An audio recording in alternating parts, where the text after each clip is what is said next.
What is up, Bronco Nation? Welcome back. Today we're going to review a little bit of Boise State's last game with UNLV and a lot of the upcoming game with Nevada. Let's jump right into it. So this first one is going to be New Mexico running right up the middle against Nevada. We're going to kind of take a look at the linemen and what we see developing here in the middle. So from the beginning, we can see right here, we start to get some really good separation right off the bat. New Mexico, I don't know if you guys remember, they had a pretty decent run game. They have a pretty good running back. And we can see right here, we get good separation on the left side and right here against this DT on the left side. So they open up this hole fairly wide. And then we have this guy doing a quick double team and then jumping up to hit the second level.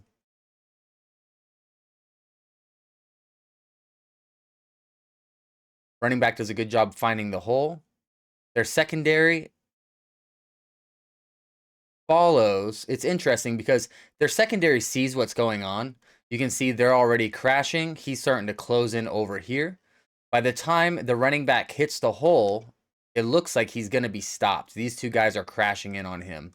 However, he can get right through them, and they're not able to make that tackle. Part of that is it's a pretty good running back, but we have good running backs as well. So I think there's a couple opportunities here to look at against New Mexico when Boise comes to mind.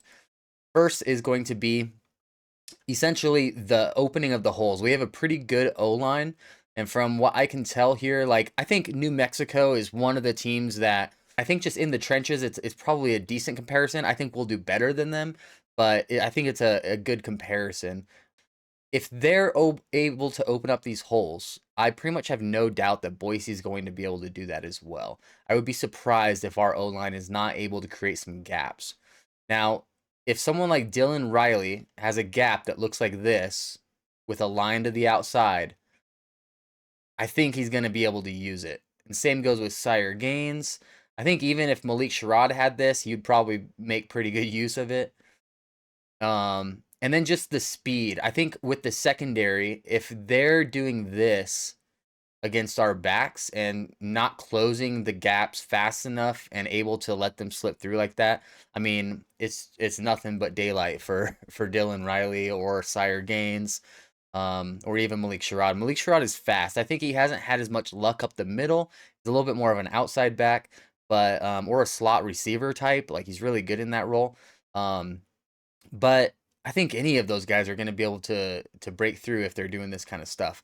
So let's do a quick comparison with Boise State's run game and what we're seeing from their blockers and what this might look like when the two clash. So here we have Boise State in their latest game against UNLV. Now, we all know UNLV didn't have the best run defense. They were kind of one of the worst in the in college football at the moment. I think they were like fourth worst when we played them.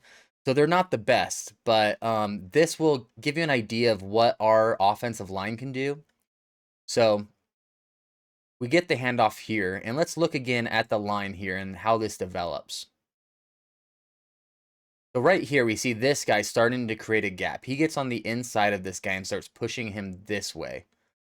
And this guy is going to probably try to start pushing this guy. Yeah, he gets to the inside.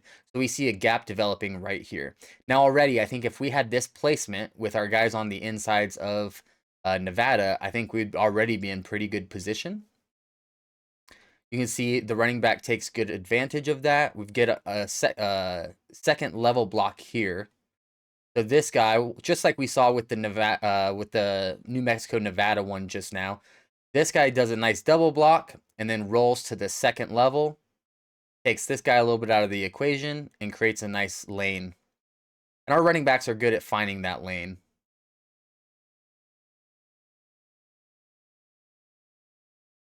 That's kind of a direct comparison with what I'm seeing from the lines. I think our O-line is going to be able to dominate Nevada's D-line. I think we're going to be able to get positioning right off the bat. We're going to be able to get inside and create those gaps of where we need to go against Nevada. And if their secondary is responding like they did in the clip we just saw, they weren't necessarily getting in front of the guy, right? They were trying to collapse from the sides. And without getting in front of him and closing his lane, like, our guys are probably going to get through. I think our running backs have a pretty good ability to find the openings, and also, like, Sire Gaines, for instance, can plow through people pretty well. And if we go back to that Nevada clip, in a situation like this, where we have two secondary people coming in from the sides, I think Sire Gaines would be able to plow through something like that. And they're not going to be able to hold on to him. Now, here's a good example of the same situation against Penn State, which a little bit better caliber team than New Mexico. We can see this guy gets that leverage and starts pushing this guy out. Same here.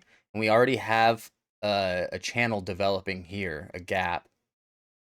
Sure enough, this guy jumps to the second level. Running back finds that gap and pushes on through. They do a nice job on this play of collapsing that secondary, but still, even on goal line, they're just not able to stop that. Now here's another run play, won by Penn State. And if we watch the lineman once again, we already see a gap opening up right here.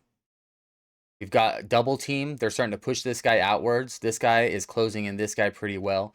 And it just looks like they don't have the size to really deal with the Penn State offense.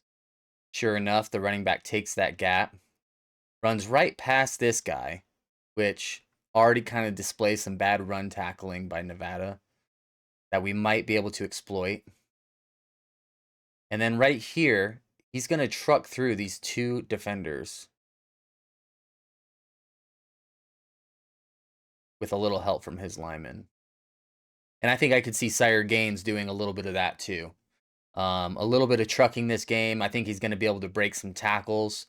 I think Sire Gaines' physicality is going to really be helpful in this game. And then Riley is just going to be able to really take advantage of those gaps and the open space that sometimes they leave on the table. Now let's take a quick look at the pass game, their pass defense, and how that all compares. Hey, if you guys are liking this breakdown so far, hit the sub button, hit the like button real quick. It really helps us out because we're a brand new channel, and we'll get you guys some more Boise State content. So we do a lot of play action. This is a great example of New Mexico falling for play action and how drastically sometimes they can fall for it, especially when they're getting ran on consistently like we, I think, can do. If we can start, securing the run game and really doing a good job with that, it's going to open up this type of play for Boise State. We get the snap, we get the fake handoff. As we've seen, they've been running the ball on Nevada, and these guys all just completely collapse on him. I mean, this guy's still full tackle, and yet he's not the one with the ball. So I think on this play, he actually runs it, but I think this bodes really well for Madsen on his rollouts and his play action.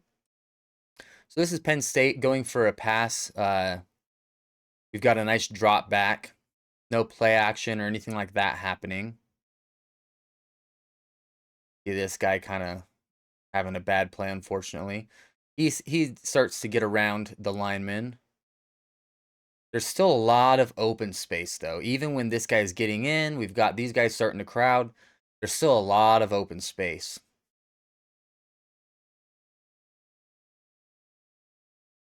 We've got a nice deep pass. And this guy got a little bit of blurriness, but we can see this guy had a lot of space against this defender. He was way over the top of this guy. So let's watch the coverage now. Kind of see what the coverage is doing in response to what's going on here. We've got this guy starting to drop back. That tells me he might be on a man with this guy here. He sees him sprinting. He's getting prepared. Or he might just be moving back into a zone type coverage. This guy pressing up here. He gets blown by.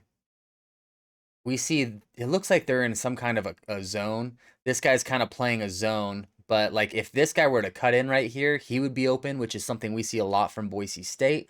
They kind of take these routes where they go in and angle right underneath or over the top, kind of in between the two coverages. So like we'll see this guy go down low. and they'll kind of angle in right between the two and open themselves up for Madsen to hit.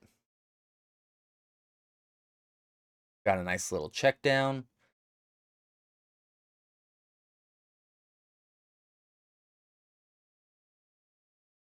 And we can see that all of these guys were playing pretty close, especially when they have defenders. I mean, they have this guy here, which is being covered, and then this guy here also deep.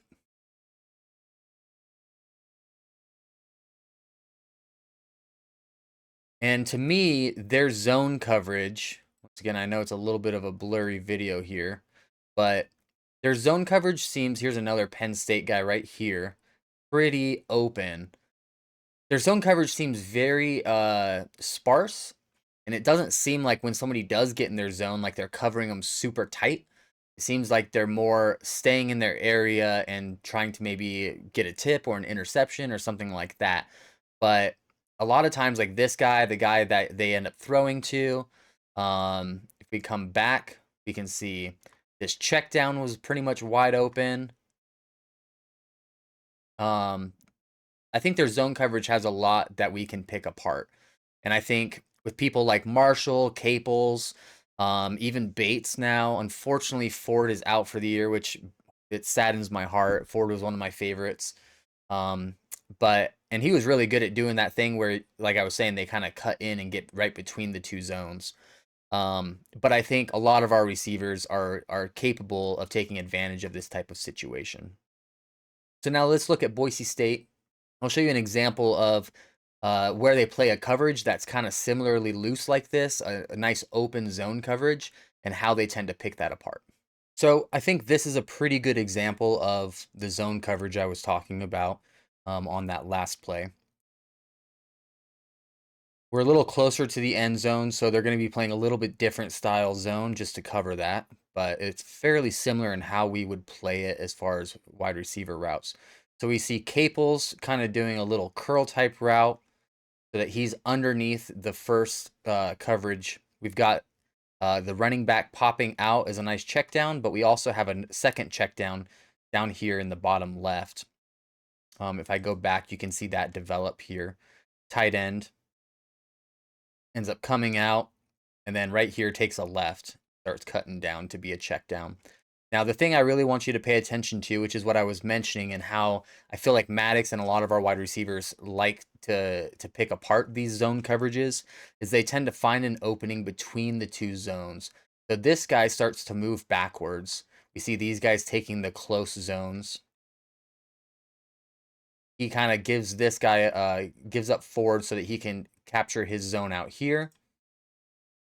We see Ford cuts left and gets underneath the top zone and above the secondary or the first zone here and gets into this nice space right between the zones where he's wide open.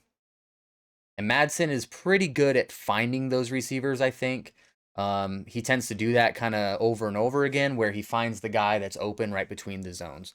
So I think we're going to be able to pick apart Nevada's pass defense in that situation, especially once we start to have success on the run game and those linebackers start to move up.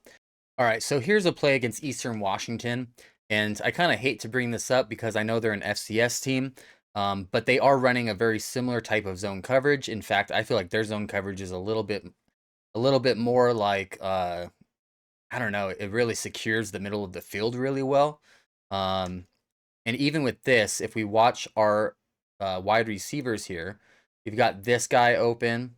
It looks like the safety or the cornerback back behind that.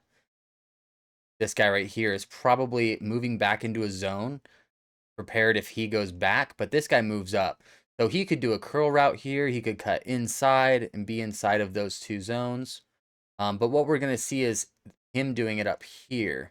So this wide receiver, he cuts in, and right as he gets past this zone, boom, curl routes, and he's just wide open between the two zones.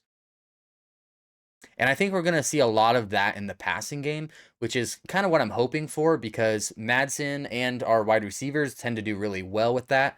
Ben Ford especially was one of the best at that. I'm once again very sad that he's not going to be here. They say he might come back for next year, which I'm really hoping for. He's been my favorite this year to watch, and I think he's very deserving of it as well. He's been working hard.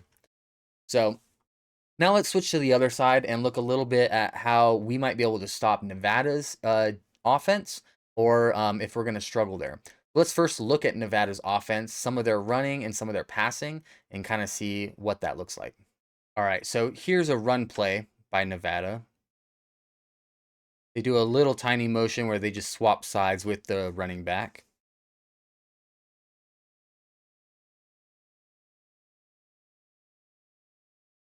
Winding up his battery, it seems. And then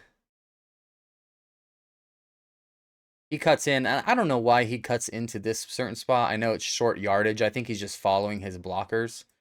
But what I want you to look at is the lack of gap that the offensive line is able to create on this. I feel like they're trying to create a gap right here. I think this guy's moving over to push him this way. And if we watch the other lineman right here, they both kind of try to push this guy to the inside by double teaming him. I think they're trying to open up a gap on the outside there. And unfortunately, they aren't really able to get that gap opened up. And I think this guy really collapses it all.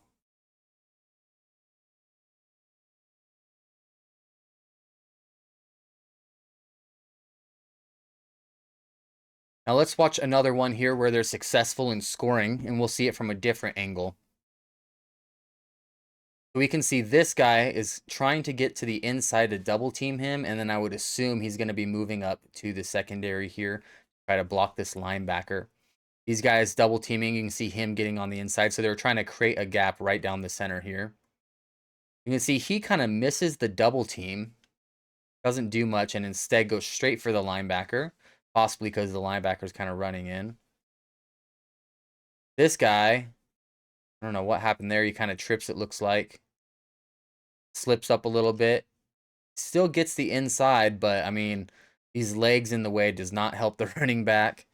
They're able to kind of close off this side pretty well, but this guy is not really able to stop him. He does get through.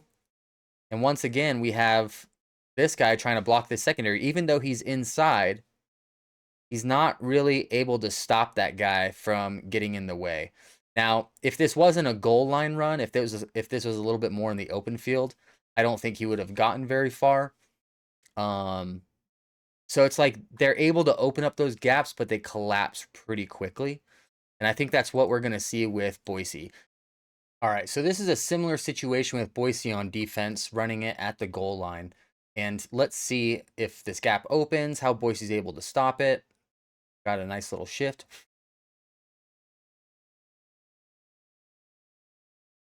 To me, it looks like they may be trying to open it up the middle here. This guy's not really able to get on the inside of him. This guy is, and he's starting to push him outwards. And then we've got these guys moving up to block the second level. This is Feely here. Takes the wrong gap, but one thing I will mention is I feel like with all this, there's not much of a gap here. Even though they're able to open up the beginning of the gap, we really still close it in pretty well. And he is able to push through and score. But we can see the difference in how that score compares to like what New Mexico looked like. And I just think with them not allowing many actual big gaps to open up, I think New Mexico is going to have to fight for every yard like this. Even in open field a little bit more, I think it's going to look a little bit more closed off. All right, so here's a similar play with Boise State on defense. And we can see this is with UNLV, pretty good running back. Boise does a good job of closing all the gaps. These guys are pushing inwards to secure the inside and not let anything open. And then we've got these guys running in from the ends in case he tries to dip outside. And then we've got our linebackers there for security. He sees him coming in the middle, and our linebacker right here starts to crash in, closes that gap. So really, there's not a lot of gaps opening up. I think they do a pretty good job of stopping that. Now, on a goal line run like this, it's pretty easy to get a yard even without a gap. You just kind of have to truck through whatever kind of opening you can find, which for him is right here. So he just tries to truck on through there. And because it's only a yard, he's able to get that. However, if we were to apply this same kind of philosophy to the open field a little further back, if Nevada tries to run it, I just don't think they're going to get much leg room against Boise. Um, so I think they're probably not going to run it that much.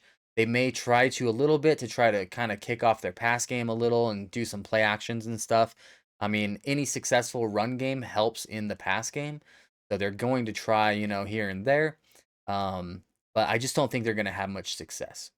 Now, let's look at the passing side and see what they can do there. All right, so here's an example of Nevada doing a pass play here. I believe it's just a straight drop back.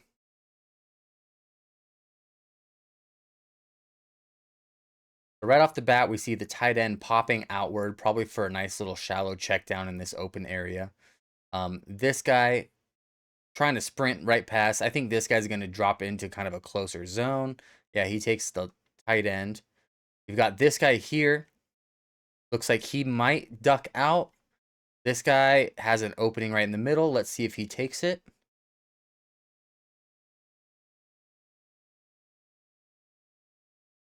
So, yes, we see this guy got in the middle. This guy does a nice little post route. Now, this quarterback is a freshman, I believe. So he's a little bit inexperienced, but as you can see here, he can make some throws. This, I would think, is more on the wide receiver. Great catch by him.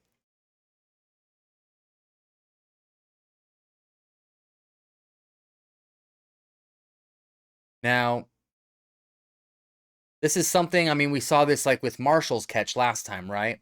Marshall was a little closer, got pushed, and kind of had to dive in to make that catch. With this one, this guy has to dive because the ball is not really where it needs to be. Um, and I think because he's a freshman quarterback, I think that tends to happen here and there with him. He's still kind of finding his legs a little bit. Let's see if we can find another example of a pass and see how that one looks. We've got another drop back play. Got this guy cutting in. He's going to get in this open space here, trying to get behind the guy so he doesn't know what he's doing. Looks like this guy is kind of ducking in here. He might even actually pop right out. This guy's making a beeline, and this guy, nice little curl route.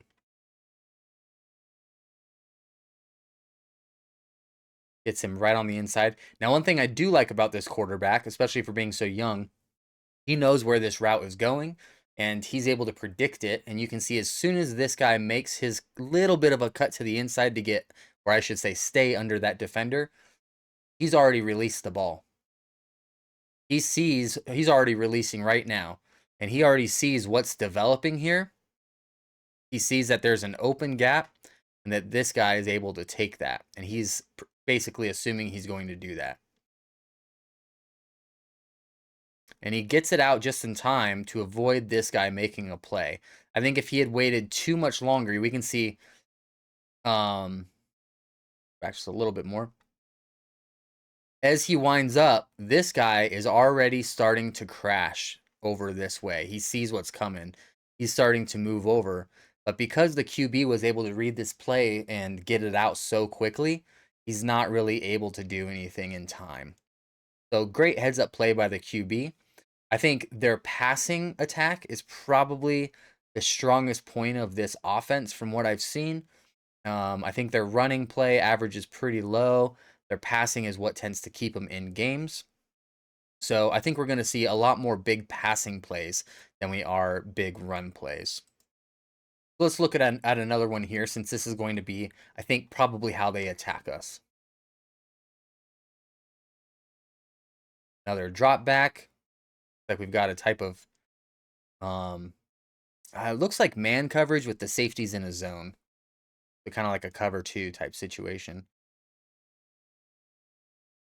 He sees everyone coming, starts to scramble up. And while he's scrambling, he's got his eyes still open, which is something that's very good. Now, what we see here is he has broken past. Let me go back just a little bit further here. We've got this guy breaking past his defender, and he is now pretty much in the clear. We've got this guy starting to get into open field as well. This guy's pretty covered down here. He's pretty covered. So we've basically got two guys open as an option here to pass. Now, he can't really make a throw because his pocket's starting to collapse. So he moves up and then makes the throw when he can to the guy that he sees getting past the defenders. He's not able to make that catch. Once again, I think the little bit of inaccuracy, especially throwing on the run, kind of got to him in this. But he had realistically two guys he probably could have hit. I think this guy was running towards the safeties in zone, that he was probably a little more hesitant for that. This guy was about to make a cut underneath him. I think he was predicting that and ready to pass to him. He makes the cut. He starts to throw shortly after. And we can see right here, he's in front of the defender. He's pretty much got the separation he needs to make this catch. And I think if it had been a little more on target, he probably would have made that catch and it would have been a great play. But unfortunately, he throws him, just leads him a little too far, makes him dive for it, and he's not able to make that diving catch. So I think they have some good passing. Their wide receivers know how to get the separation. They're quick. They're good at cuts where they need to cut. I think they're well studied in that aspect. I think the young QB is going to be the thing that kind of causes them a little bit of trouble. And I think he may not be accurate enough to compete with Boise State's defense. Let's take a quick look at Boise State's pass defense. I know we've seen it quite a bit, but let's just kind of see how that compares to what we just saw from New Mexico. You can see this nice tight coverage, and even with the tight coverage, he's able to get open and get where they need to go. Once again, makes the cut, gets it to him, just not quite accurate enough. So I want to look at UNLV for Boise's pass defense. I think UNLV had a very good passing attack. They have some really good wide receivers, and their quarterback was pretty stellar. I think in a lot of his pass games earlier this year, he was very, very accurate. I think in this game, not quite as much, but I think it's going to give us a good show of, if we can keep these guys and keep these wide receivers under control, what we can do against Nevada's. Nice little quick play action. He drops back. Now we see this guy. Looks like he's probably going to make a cut here in a second. Everyone's just trying to get past people right now. We'll let it develop so we can see what's happening downfield. We've got this guy. Now, this is something that concerns me with Boise State's pass defense in general. They tend to get ran past, and they tend to play a little shallow at times. Who is this guy blocking? Why is he playing up so far? I understand that he's got a zone to cover, but when somebody runs past your zone and there's nobody else in the zone, especially I don't know, that's something that tends to bother me a little bit. You've got no one else to block here. It's pointless for you to be standing in an open field. When somebody gets in your zone, cover that guy. Stay tight to him. And this guy, I think, was the guy originally on him. And when he made that cut to the outside, he made a little nice corner route. Let's go back again.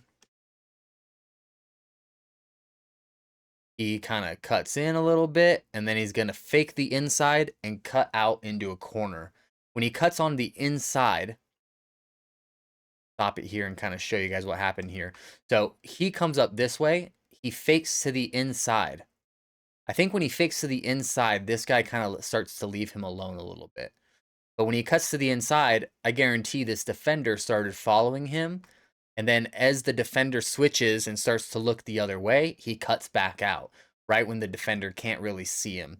So it's something. It's a trait of wide receivers that I think when you know exactly when to cut and when to play your defender and his awareness, I think it's a very it's something special that people look for in good wide receivers. So he does a great job of faking to the inside and then cutting out and getting in that open space. Our defender gets beat on that, and he's able to go up and make that play. Now let's look at another one. And the quarterback goes for the long pass, most likely because they're down by quite a bit at this point. It's 10-21 with this throw, with Boise State up. So they're trying to go for that score, to get back in touch. And he makes kind of a risky throw, but this quarterback is accurate enough to close that. And this is another thing I don't really like about our pass game in general this year, is our defenders. They've been a lot better at looking at the ball and getting up and swatting it down or trying to make a play to intercept. But there's still a lot of times like this where this guy maybe could make a play. He's kind of running behind the guy, so maybe not as much. But this guy here, if he were to look at the ball and see that it's coming and where it's coming to, that it's a high point type of throw, if he was tracking the ball instead of just concerned with running downfield, he would be able to stop and jump and make that play. I mean, he's right at him. And instead of making the play, he basically is just running past him because he's so concerned with catching up and getting downfield. Our players need to be looking at the ball a little bit more. You can see he's looking right at this guy and just trying to follow him. Well, we see this guy looking back and seeing the ball. We can tell that he's looking at something in the sky. This guy also needs to be aware of that, and he needs to be perceiving where the ball is so that he can jump, get his hand in there, and make the play. And instead of doing that, he just kind of bats the guy a little. Like, he really doesn't even make it hit on him. And I love Benefield. Like, this is Benefield, it looks like. I love him. I think he's doing amazing. But this is something that's consistent with a lot of our DBs.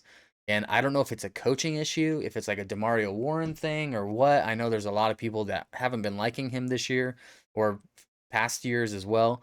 So I don't know if it's a coaching thing or like, are they not drilling that into them, like practice wise when they're going through their reps? Is that not something that they're keying in on and making it a habit?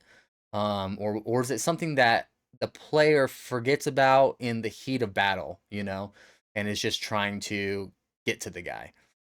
But anytime you see your guy looking up at the sky, like, he's not watching the quarterback for a pass, he's looking at something in the sky coming down. And they need to be aware and be able to. I still think he was close enough. Like I said, this guy, he's already kind of behind him at this point, and this guy makes the slightest cut here to jump for the ball, and I think he's out of play a little bit. Can't really do much, but maybe secure the tackle. But this guy here is really running right to where his angle is perfect and right where he needs to be to jump right here and get his hand in there. And if nothing else, swat that ball away. Get his hand between this guy's hands to just break up the pass. And unfortunately, they aren't doing that. So I think if Nevada is able to keep themselves in this game and keep it tight, I think that's how they're going to do it. I think they're going to utilize their passing. I don't think they can make much headway with running. I think they'll really just use the running plays to throw Boise's defense off, try to confuse them a little bit so they don't know what they're going to run. Because if you just pass every play, it's pretty easy to stop it. But if you're running it as well, and they have to be at least a little bit worried about that, it adds just that much more confusion and opens up the pass game just a tiny bit. So I think their main attack is going to be through the air. And I think our Boise defense needs to be aware of that and needs to be on game. Unfortunately, we have McCoy out this game. He's been doing pretty well in the past few games. And without him, it's going to be that much more of a challenge. I know we have some other great DBs that are going to be able to step in and do well. We saw one of them make that interception. I'll pull it up for us. We're going to watch this guy right up here. This is a young defender, young DB. He stays nice, tight coverage. Really shuts the guy down so he can't do much. I don't know why this guy even decided to throw to him. I think he was hoping he could get on the inside. But watch this. This guy is able, let me just back it up just a hair here. You can see right now he's mostly concerned with shutting him down. But as soon as this guy turns around and is looking, where's his head turning? He's looking as well, right? So he does a good job of being aware of the ball. And instead of just trying to put his hand up and swat it down, he actually has a nice little push off and jumps up and makes that catch. That's a Marshall style, jumping high point catch on an interception. And this guy, from what I've seen, hasn't gotten a ton of time yet. Ganter Jr. is another guy who's going to be playing this game. I think he's starting in place of McCoy. Um, but I hope that Smith here gets a little bit more time. I would really love to see him and what he can do. Like I said, I think he's a little bit younger, so we have time to witness it. But I think this might be a good game to get him in there a little bit, especially with McCoy missing, and see what he can pull off. So that's my breakdown of this Nevada game, kind of the pregame analysis of what we're going into, what I think this is going to look like. I think we're gonna pretty much dominate Nevada. It's always interesting with Nevada. Sometimes they surprise us, but I think on this one, I just don't see them running on us very well. I think we're gonna be able to shut that down fairly well, and I think that they're gonna mostly rely on their passing game. I think our DBs are good enough to stop that. They might get a few good passes. They're not going to end the game with 0 yards, but I think they're going to definitely struggle. And I don't think they're going to be able to do enough to keep up with us. We saw Nevada's defense, and I just don't think that Nevada is going to be able to necessarily stop all of our attacks. I think we're going to be able to run on them pretty well. We're going to be able to create some gaps, definitely enough to break out a big run here or there. Whether it's Sire, I could see Sire, like I was saying, kind of trucking through some guys on this one. I could see Riley breaking out into the open field. I think we probably will see at least one big Riley run in this matchup. And then once we start doing that, it's just going to open up the passing game that much more. And I think Madsen and the wide receivers are going to be able to pick apart, especially their zone coverage, and be able to get between the receiving or the defending zones and get the ball to the open guy. Maddox on this one, he's been a little inconsistent. The one thing I haven't liked about Maddox this season, and I'm a pretty big Maddox fan in general, I think. I've always been pretty supportive of him. But this season, it seems like he kind of is just randomly throwing behind people and kind of low.